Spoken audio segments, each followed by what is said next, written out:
my last question to you is this. There is a lot of debate around the Islamic regime. I'm personally not a fan at all of America's regime change wars. I think each one of them has failed. But there has been a lot of criticism of the Islamic regime, of the diaspora of Iran has accused the regime of turning on its own people, unleashing violence on its own people.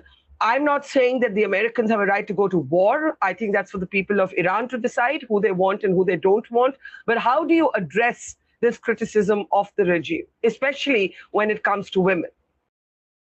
First of all, I think the civilian casualties in UAE UAE is responsible because they became a party to the massacre and to the war against Iran. And second, let's be very careful about the terms that we use here. Your audience and a lot of people from India understand about colonization and how colonial terms like regime seek to delegitimize a political system that has been established by the indigenous people of here. Why do we not hear the UAE regime or Qatar regime or Saudi Arabia regime, even though they claim to be also Islamic, even though there are no elections happening in those countries? But in Iran, we have several elections happening. Even our leader was elected by 88 members of the Assembly of Experts, and these 88 members are directly voted for by the people. So the term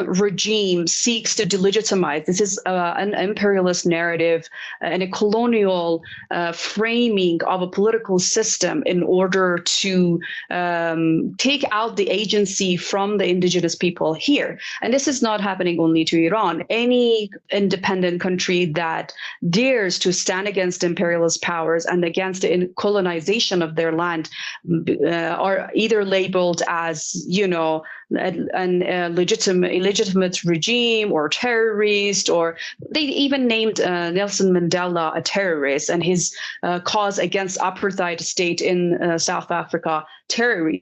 This is exactly what they're doing to Iranian nation. So yes, like any other countries, we might have grievances, economic or social, against our government, but we have the power and agency to bring about changes as we have had. Like as an Iranian woman, I feel I totally have the power to lead, to form NGOs as we have, and to educate people and stand for our rights. Okay. No country in the entire history has ever been bombed into democracy. No women in anywhere in the world has ever been bombed into liberation.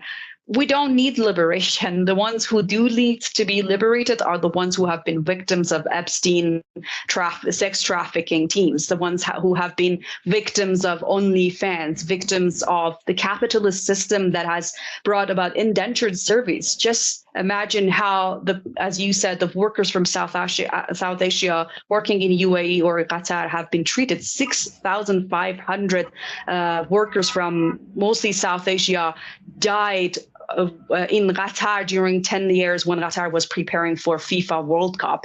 This is the nature of these regimes in the region. They have been suppressing and bringing about the massacre of the people who have been working there only to just make an income.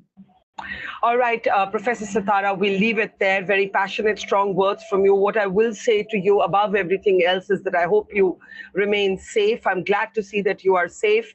I think war has devastating consequences for non-combatants in particular. My heart goes out to them.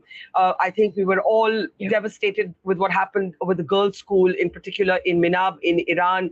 So condolences for that, as well as for the lives of the sailors who had come to India and their ship was drowned as that ship sailed back near the coast of Sri Lanka. We hope to connect with you again in the next few days as we wait and see how Trump's announcement develops and what happens thereafter. Professor Setareh joining us from Tehran. Thank you very much. Thanks for having me. Thank you.